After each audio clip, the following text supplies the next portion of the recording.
Hey guys, I'm LYZABETH Lopez, registered holistic nutritionist and master trainer. Have you ever worked out and you're going hard and you're wondering, why is my bum getting smaller?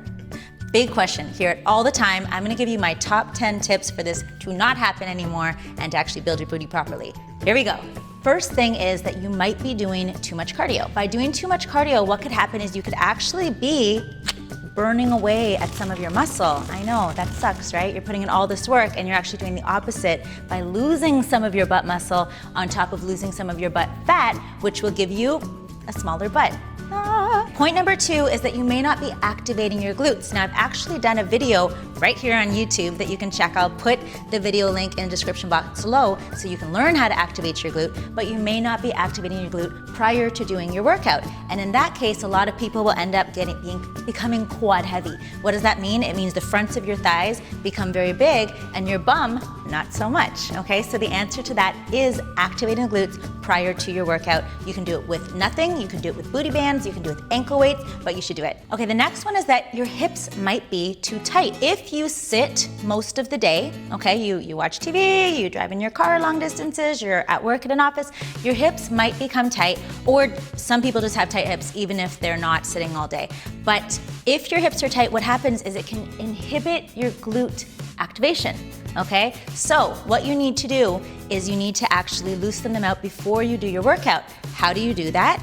There's 2 ways that I like to do. One is you can use some type of trigger point, like a small, it looks like a little lacrosse ball, and they have like trigger point balls, or you can do foam rolling, but you want to release your hip flexors, okay? And then you can also do hip mobility movements. Point number 4, you need to look at the whole picture.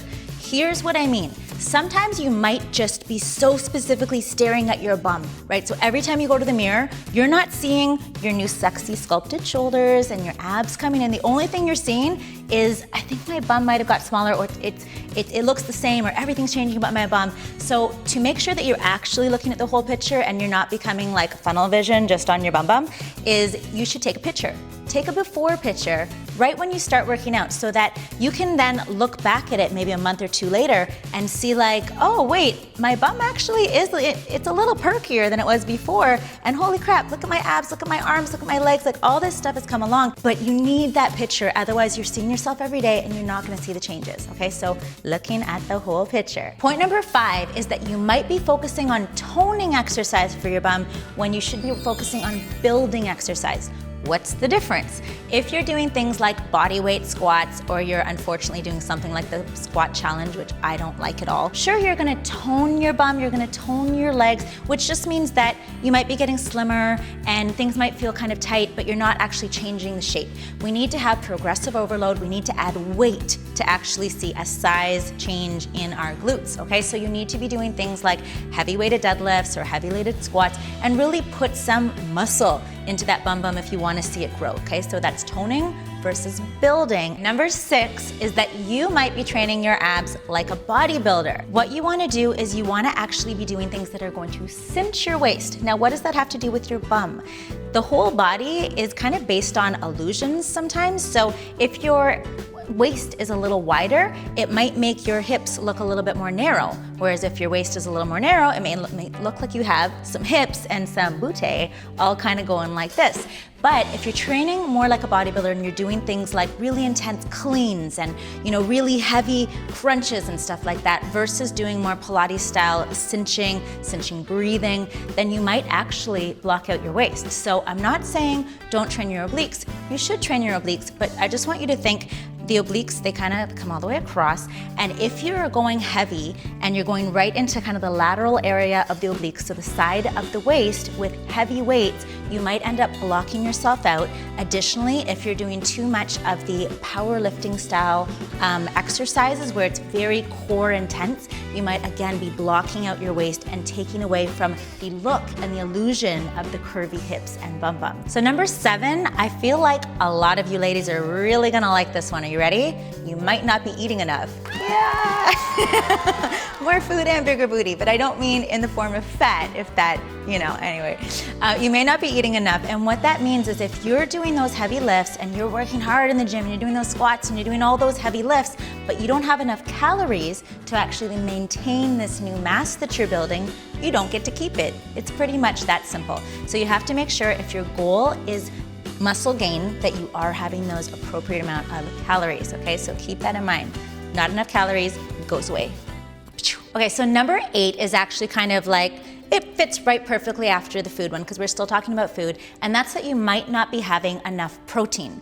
Okay, so having enough protein, here's how I like to gauge it personally. Everyone's gonna be a little bit different. I feel that most people should be somewhere between the 0.6 to 1 gram of protein per pound. Okay, so for me, because I'm a little bit more active, I'll try to stay somewhere in the 0.8 to 1 gram of protein per pound. So how do you calculate that? If I was 130, which I'm not right now, I'm a little heavier than that.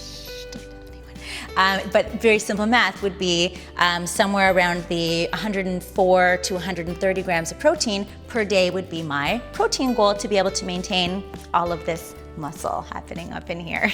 So number 9 is that you may not be giving it enough time. And I know that that's so boring and we all want it like immediately, but building muscle actually does take time. So you need to kind of say to yourself, this is my goal, I'm gonna put in this much work, I'm gonna take that before picture, and I'm gonna have little mini goals, kind of like with any goal. You wanna have the mini goal and then the big goal. So personally, I've been doing glute training since I was 12, like seriously, and I've glute kickbacks and all that kind of good stuff. So give it the time, and you're slowly but surely gonna see that bum form. So give yourself some time so that you can actually realistically get to your goal. Okay, are you ready for number 10? This is the drum roll finish, and this is probably one of the most important ones. Is again, it's on being realistic. We all have different genetics, guys. So the main thing is you need to look at your own derriere and say, I want to have my best bum, or like your best booty, your best whatever. You can't look and say, wow, look at her,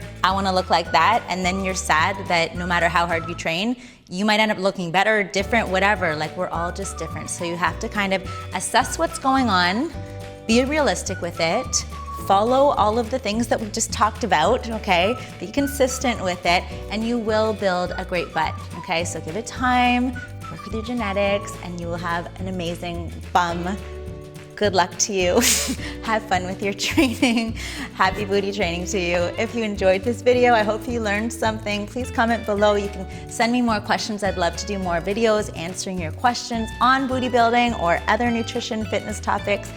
Please subscribe. We put out videos every Tuesday and Friday on nutrition, fitness, health, all this stuff, booty building, and I hope to see you in the next video. Please share below on those social shares as well. Peace out. Thanks, guys. I'm going to show you this lovely machine, the abductor machine, which is every girl's best friend. If you're not using it, I'm going to show you how, and then you will start using it because it's awesome.